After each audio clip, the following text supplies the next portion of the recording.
ಮಹೇಶ್ ಶೆಟ್ಟಿ ತಿಮರೋಡಿ ಆಯ್ತು, ಸಮೀರ್ ಆಯ್ತು. ಈಗ ಗಿರೀಶ್ ಮಠಣ್ಣನವರಿಗೂ ಕಾನೂನು ಸಂಕಷ್ಟ ಎದುರಾಗುತ್ತಾ ಅನ್ನುವಂತಹ ಪ್ರಶ್ನೆ. ಗಿರೀಶ್ ಮಠಣ್ಣನವರ ವಿರುದ್ಧ ಎಫ್ಐಆರ್ ದಾಖಲಾಗಿದೆ ಅನ್ನೋದು ಗೊತ್ತಾಗ್ತಾ ಇದೆ. ಈ ಮೂಲಕ ಕಾನೂನು ಸಂಕಷ್ಟವನ್ನು ಎದುರಿಸಬೇಕಾದಂತಹ ಪರಿಸ್ಥಿತಿ. ಮಹೇಶ್ ತಿಮರೋಡಿ ಬಂಧನದ ಬೆನ್ನಲ್ಲೇ ಗಿರೀಶ್ ಮಠಣ್ಣನವರಿಗೆ ಶಾಕ್. ಗಿರೀಶ್ ಮಠಣ್ಣನವರ ವಿರುದ್ಧ ಎಫ್ಐಆರ್ ದಾಖಲಾಗಿದೆ ಅನ್ನೋದು ಗೊತ್ತಾಗ್ತಾ ಇದೆ. ಪೊಲೀಸರ ಕರ್ತವ್ಯಕ್ಕೆ ಅಡ್ಡಿಪಡಿಸಿದ ಆರೋಪದ ಅಡಿಯಲ್ಲಿ ಎಫ್ಐಆರ್ ಅನ್ನು ದಾಖಲಿಸಿದ್ದಾರೆ ಪೊಲೀಸರು. ಬೆಳತಂಗಡಿ ಎಸ್ಐಟಿ ಠಾಣೆಗೆ ಹಾಜರಾಗಿದ್ದಾರೆ ಗಿರೀಶ್ ಮಠಣ್ಣನವರ್. ಮಹೇಶ್ ತಿಮರೋಡಿ ಬಂಧನದ ಬೆನ್ನಲ್ಲೇ ಗಿರೀಶ್ ಮಠಣ್ಣನವರಿಗೂ ಕೂಡ ಕಾನೂನು ಸಂಕಷ್ಟ ಎದುರಾಯ್ತಾ ಅನ್ನುವಂತಹ ಪ್ರಶ್ನೆ. ಈಗಾಗಲೇ ಮಹೇಶ್ ತಿಮರೋಡಿ ಬಿಎಲ್ ಸಂತೋಷ್ ಅವರ ಬಗ್ಗೆ ಆಕ್ಷೇಪರಹ ಹೇಳಿಕೆಯನ್ನು ಕೊಟ್ಟು ಲಾಕ್ ಆಗಿದ್ದಾರೆ. ಮತ್ತೊಂದು ಕಡೆ ಸಮೀರ್, MD ಸಮೀರ್ ಅವರ ವಿರುದ್ಧ ಎರಡೆರಡು ಎಫ್ಐಆರ್ ದಾಖಲಾಗಿದೆ. ಈಗ ಗಿರೀಶ್ ಮಠಣ್ಣನವರ ವಿರುದ್ಧ ಎಫ್ಐಆರ್ ದಾಖಲಾಗಿರುವಂತಹದ್ದು ಸರ್ಕಾರಿ ಅಧಿಕಾರಿಗಳ ಕರ್ತವ್ಯಕ್ಕೆ ಅಡ್ಡಿ ಉಂಟು ಮಾಡಿದಂತಹ ಪ್ರಕರಣದಲ್ಲಿ ಎಫ್ಐಆರ್ ಅನ್ನು ದಾಖಲಿಸಿದ್ದಾರೆ ಪೊಲೀಸರು ಅನ್ನೋದು ಗೊತ್ತಾಗ್ತಾ ಇದೆ.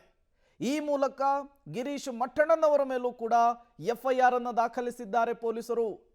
ಈ ಮೂಲಕ ಈಗ ಕಾನೂನು ಸಂಕಷ್ಟವನ್ನು ಎದುರಿಸಬೇಕಾದಂತಹ ಪರಿಸ್ಥಿತಿ ಗಿರೀಶ್ ಮಠಣ್ಣನವರಿಗೂ ಕೂಡ ಬಂದಿದೆ. ಕೇವಲ ವಿಚಾರಣೆಗೊಳಪಡಿಸಿ ತದನಂತರ ಹೇಳಿಕೆಯನ್ನು ದಾಖಲಿಸಿ ಬಿಟ್ಟು ಕಳುಹಿಸ್ತಾರಾ ಅಥವಾ ಅರೆಸ್ಟ್ ಏನಾದರೂ ತೋರಿಸುವಂತಹ ಚಾನ್ಸಸ್ ಇದೆಯಾ ಅನ್ನೋದು ಈಗಿರುವಂತಹ ಪ್ರಶ್ನೆ ಮತ್ತು ಕುತೂಹಲ. ಈಗಾಗಲೇ ವಿಚಾರಣೆಗೆ ಬಂದಿದ್ದಾರೆ ಅನ್ನೋದು ಗೊತ್ತಾಗ್ತಾ ಇದೆ. ನಾವು ಪೊಲೀಸರ ಕರ್ತವ್ಯಕ್ಕೆ ಅಡ್ಡಿ ಮಾಡಿಲ್ಲ, ಗಿರೀಶ್ ಮಠಣ್ಣನವರ ಮಾತಿದು. ತಿಮರೋಡಿ ಬಂಧನಕ್ಕೆ 100 ಜನ ಪೊಲೀಸರು ಬಂದಿದ್ರು. ಮನೆಯವರಿಗೆ ಯಾಕೆ ಬಂದಿದ್ದೀರಾ ಅಂತ ಹೇಳಿ ನಾವು ಕೇಳಿದ್ವಿ ಅಷ್ಟೇ. ಇದೇ ವಿಚಾರಕ್ಕೆ ಎಫ್ಐಆರ್ ದಾಖಲಾಗಿದೆ. ನಮ್ಮನ್ನ ಭಯಪಡಿಸೋದಕ್ಕೆ ಮುಂದಾಗ್ತಿದ್ದಾರೆ ಅನ್ನುವಂತಹ ಹೇಳಿಕೆಯನ್ನು ಕೊಟ್ಟಿದ್ದಾರೆ ಗಿರೀಶ್ ಮಠಣ್ಣನವರ್. ನನ್ನನ್ನ ಬಂಧನ ಮಾಡೋದಾದ್ರೆ ಮಾಡ್ಲಿ ಅಂತ ಹೇಳಿ ಗಿರೀಶ್ ಮಠಣ್ಣನವರ್ ಹೇಳಿಕೆಯನ್ನು ಕೊಟ್ಟಿದ್ದಾರೆ. ನಾವು ಪೊಲೀಸರ ಕರ್ತವ್ಯಕ್ಕೆ ಅಡ್ಡಿ ಮಾಡಿಲ್ಲ ಅನ್ನುವಂತಹ ಸ್ಟೇಟ್ಮೆಂಟ್ ಅನ್ನು ಕೊಟ್ಟಿದ್ದಾರೆ. ತಿಮರೋಡಿ ಅವರನ್ನ ಬಂಧಿಸಬೇಕು ಅಂತ ಹೇಳಿ 100 ಜನ ಪೊಲೀಸರು ಬಂದಿದ್ರು. ಈ ವಿಚಾರವನ್ನ ಕೇಳಿದ್ದಷ್ಟೇ, ನಾವು ಯಾವುದೇ ಅಡ್ಡಿಯನ್ನ ಪಡಿಸಿಲ್ಲ ಪೊಲೀಸರ ಕರ್ತವ್ಯಕ್ಕೆ ಅಂತ ಹೇಳಿ ತನಿಖೆಗೆ ಅಥವಾ ಒಳಗಾಗುವ ಮೊದಲು ಹೇಳಿಕೆಯನ್ನು ಕೊಟ್ಟಿರುವಂಥದ್ದು. ಪೊಲೀಸ್ ಸ್ಟೇಷನ್ನು ಕೋರ್ಟು ಅಂತ ಹೇಳಿದ್ರೆ ಒಂಥರ ಬೀಗರು ನೆಂಟರ ಮನೆ ಆಗಿದೆ. ಮದುವೆ ಇದ್ದಾಗ ದಿನ ಅಡ್ಡಾಡ್ತಾರಲ್ಲ ಹಂಗಾಗಿದೆ. ಇರಲಿ, ನಮ್ಮ ಜೊತೆಗೆ ಮಾನವ ಹಕ್ಕು ಆಯೋಗದ ಅಧಿಕಾರಿಗಳು ಕೂಡ ಇದ್ದಾರೆ ಮತ್ತು ಮಹೇಶ್ ಶೆಟ್ಟಿ ತಿಮರೋಡಿ ಅವರ ಹಿರಿಯ ಸಹೋದರಿದ್ದಾರೆ. ಬರೋದಕ್ಕೆ ಕಾರಣ ಏನು ಅಂತ ಹೇಳಿದರೆ, ನಿನ್ನೆ ತಾವೆಲ್ಲ ನೋಡಿದಿರಿ, ತಾವು ಕೂಡ ಉಪಸ್ಥಿತರಿದ್ದಿರಿ. ಮಹೇಶ್ ಶೆಟ್ಟಿ ತಿಮರೋಡಿ ಅವ್ರನ್ನ ಕನಿಷ್ಠ ಒಂದು 100 ಜನ ಪೊಲೀಸರು, 2 ಜಿಲ್ಲೆಯ ಪೊಲೀಸರು SPಯ ನೇತೃತ್ವದಲ್ಲಿ ಬಂದಿದ್ದರು. ಬಂದಾಗ ಸಹಜವಾಗಿ ಆತಂಕದಲ್ಲಿ ಅವರ ಮನೆಯವರು ಕೂಡ ಸರ್ ಎದಕ್ಕೆ ಬಂದಿದ್ದೀರಿ ಅಂತ ಕೇಳಿದರು. ಆ ನಂತರ ನಾವೆಲ್ಲರೂ ಕೂಡ ಅವ್ರನ್ನ ಕರ್ಕೊಂಡು ಹೋಗೋದಕ್ಕೆ ತಾವು ನೋಡಿದಿರಿ, ನಮ್ಮ ವೆಹಿಕಲ್ನಲ್ಲೇ ಅವ್ರನ್ನ ಕರ್ಕೊಂಡು ಹೋಗಿದೆ. ಯಾರು ಕೂಡ ಅಡ್ಡಿಪಡಿಸಿಲ್ಲ. ಇವತ್ತೇನು ಮಾಡಿದ್ದಾರೆ, ಗಿರೀಶ್ ಮಠಣ್ಣವರ್, ಮಹೇಶ್ ಶೆಟ್ಟಿ ತಿಮರೋಡಿ, ಜಯಂತ್ ಟಿ ಮತ್ತು ಇತರ 30 ಜನರ ಮೇಲೆ FIR ಅಂತ ನಮಗೊಂದು ಸುದ್ದಿ ಬಂತು. ಅದು ಆಮೇಲೆ ನಾವು ಕೂಡ ಕೇಳ್ಕೊಂಡಿವಿ, ಬರೀ ಅದು ಗಾಳಿ ಸುದ್ದಿ ಎಲ್ಲ ಕೇಳ್ಕೊಂಡ್ವಿ, ಹೌದು ಆಗಿದೆ ಅಂಥೇಳಿ.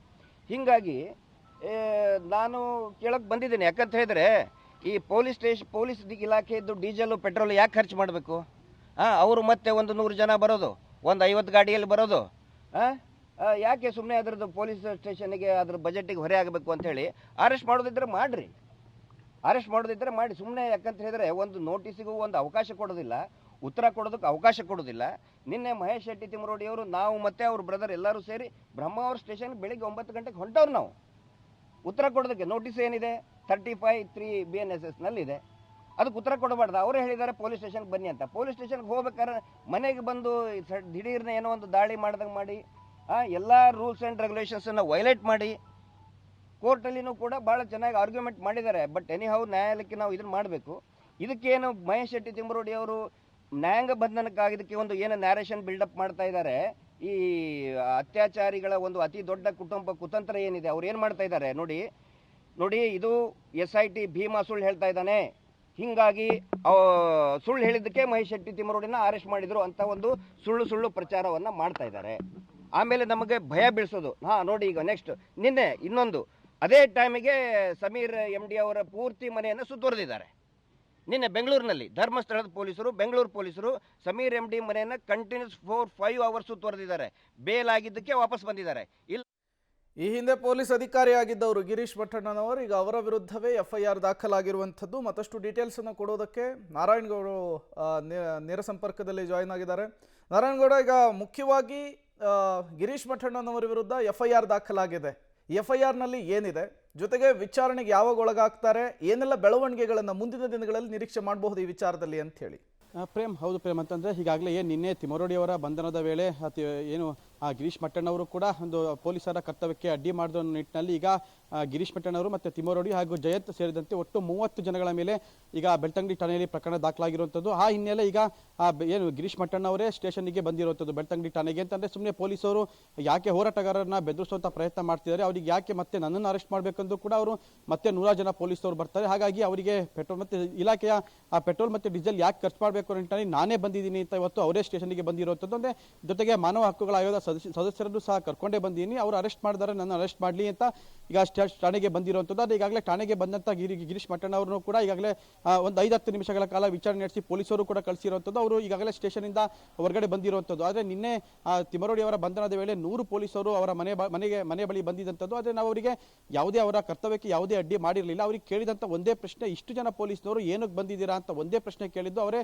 ಆದರೆ ಅವರು ಅಷ್ಟಕ್ಕೆ ನಮ್ಮನ್ನ ಕರ್ತವ್ಯಕ್ಕೆ ಅಡ್ಡಿ ಮಾಡಿದ್ರು ಅಂತ ಅವ್ರ ನಮ್ಮ ಮೇಲೆ 30 ಜನಗಳ ಮೇಲೆ ಪ್ರಕರಣ ದಾಖಲಾಗಿರುವಂಥದ್ದು. ಈಗಾಗಲೇ ಪೊಲೀಸರು ಎಲ್ಲ ಹೋರಾಟಗಾರರ ಮೇಲೂ ಕೂಡ ಅವರನ್ನ ಬೆದರಿಸುವಂಥ ಪ್ರಯತ್ನ ಮಾಡ್ತಿದ್ದಾರೆ, ಮೇಲಿಂದ ಮೇಲೆ ಎಲ್ಲರ ಮೇಲೂ ಪ್ರಕರಣಗಳನ್ನು ದಾಖಲು ಮಾಡ್ತಿರುವಂಥದ್ದು. ಆದರೆ ಸೌಜನ್ಯ ಪರ ಹೋರಾಟಗಾರರು ನಾವು ಎಂತಹ ಭಯವನ್ನು ಕೂಡ ನಾವು ಎದುರಿಸೋಕೆ ಸಿದ್ಧ ಇದ್ದೀವಿ ಅಂತಲೂ ಕೂಡ ಈಗಾಗಲೇ ಅವರು ಪೊಲೀಸರ ವಿರುದ್ಧ ಅಸಮಾಧಾನ ಹೊರಹಾಕ್ತಿರುವಂಥದ್ದು. ಯಾಕೆಂತಂದ್ರೆ ಈಗಾಗಲೇ ನನ್ನ ಮೇಲೆ ಕಳೆದ 20 ದಿನಗಳಲ್ಲಿ ಸುಮಾರು 20ಕ್ಕೂ ಹೆಚ್ಚು ಪ್ರಕರಣಗಳನ್ನು ದಾಖಲು ಮಾಡಿರುವಂಥದ್ದು. ನಮಗೆ ಪೊಲೀಸ್ ಸ್ಟೇಷನ್ ಮತ್ತೆ ಕೋರ್ಟ್ ಇವೆಲ್ಲವೂ ನಮಗೆ ಬೀಗರ ಮನೆ ಇದ್ದಂಗಿದೆ. ಯಾಕೆಂದ್ರೆ ನಿತ್ಯ ನಾವು ಪೊಲೀಸರಿಗೆ ಸ್ಟೇಷನ್ಗೆ ವಿಚಾರಣೆಗೆ ಹೋಗಬೇಕಾಗಿರುವಂಥ ಪರಿಸ್ಥಿತಿ ನಿರ್ಮಾಣ ಆಗಿರುವಂಥದ್ದು. ಈಗಾಗಲೇ ನಮ್ಮ ಮೇಲೆ ಹಾಕಿರುವಂಥ ಒಂದು ಫೇಕ್ ಕೇಸಿಗೆ ಸುಮಾರು 4 ರಿಂದ 5 ಗಂಟೆಗಳ ಕಾಲ ನಮ್ಮನ್ನು ವಿಚಾರಣೆಗೆ ಒಳಪಡಿಸ್ತಾ ಇದ್ದಾರೆ. ಒಂದು ವೇಳೆ ನಾಳೆ ತಿಮ್ಮರೋಡಿ ಅವರಿಗೆ ಏನಾರ ಅವರಿಗೇನು ಬೇಲ್ ಕ್ಯಾನ್ಸಲ್ ಆದರೆ ನನ್ನನ್ನು ಸಹ ಬೇರೆ ಪ್ರಕರಣಗಳಲ್ಲಿ ನನ್ನನ್ನು ಸಹ ಅರೆಸ್ಟ್ ಮಾಡಿ ನನ್ನನ್ನು ಒಳಗಡೆ ಹಾಕಿ ಈ ಒಂದು ಪ್ರಕರಣವನ್ನು ಸಂಪೂರ್ಣವಾಗಿ ಹೋರಾಟಗಾರರು ಏನು ಮುಂದೆ ನಿಂತಿದ್ದಾರೆ ಅವರೆಲ್ಲರನ್ನೂ ಕೂಡ ಬಂಧನ ಮಾಡುವಂಥ ಪ್ಲಾನ್ನಲ್ಲಿ ಪೊಲೀಸರು ಇರುವಂಥದ್ದು. ಆ ನಿಟ್ಟಿನಲ್ಲಿ ನಿನ್ನೆ ತಿಮ್ಮರೋಡಿ ಅವರನ್ನ ಅರೆಸ್ಟ್ ಮಾಡುವಂಥ ಸಂದರ್ಭದಲ್ಲೇ ಕೂಡ ಸಮೀರ್ ಅವರ ಮನೆ ಕೂಡ ಪೊಲೀಸರು ಸುತ್ತುವರೆದಿರುವಂಥದ್ದು. ಅದೇ ಸಮೀರ್ ಅವರಿಗೆ ಬೇಲಾಗಿರುವಂಥ ಹಿನ್ನೆಲೆಯಲ್ಲಿ ತಕ್ಷಣ ಅವರು ಸ್ಟೇಷನ್ ಅಂದರೆ ಅವ್ರ ಮನೆಯಿಂದ ವಾಪಸ್ ಬಂದಿದ್ದಾರೆ. ಆದರೆ ಪೊಲೀಸರು ಆ ಹೋರಾಟಗಾರರನ್ನು ಹತ್ತಿಕ್ಕುವ ಪ್ರಯತ್ನದಿಂದಾಗಿ ಮೇಲಿಂದ ಮೇಲೆ ಎಲ್ಲರ ಮೇಲೂ ಕೂಡ ಪ್ರಕರಣ ದಾಖಲು ಮಾಡ್ತಿರುವಂಥದ್ದು. ಆದರೆ ನಾವು ಯಾವ ಪ್ರಕರಣಗಳಿಗೂ ಪೊಲೀಸರ ಈ ಒಂದು ದೌರ್ಜನ್ಯಕ್ಕೆ ಈ ದಬ್ಬಾಳಿಕೆಗೆ ನಾವು ಹೆದರೋದಿಲ್ಲ, ನಮ್ಮ ಹೋರಾಟ ಮುಂದುವರಿಯುತ್ತೆ ಅನ್ನೋ ಒಂದು ಆಕ್ರೋಶಭರಿತ ಪೊಲೀಸರ ವಿರುದ್ಧ ಆಕ್ರೋಶಭರಿತ ಮಾತುಗಳನ್ನೇ ಆಡ್ತಾ ಇರುವಂಥದ್ದು. Prem. Okay, thank you Narayanagowda ತಮ್ಮೆಲ್ಲ ಮಾಹಿತಿಗಾಗಿ.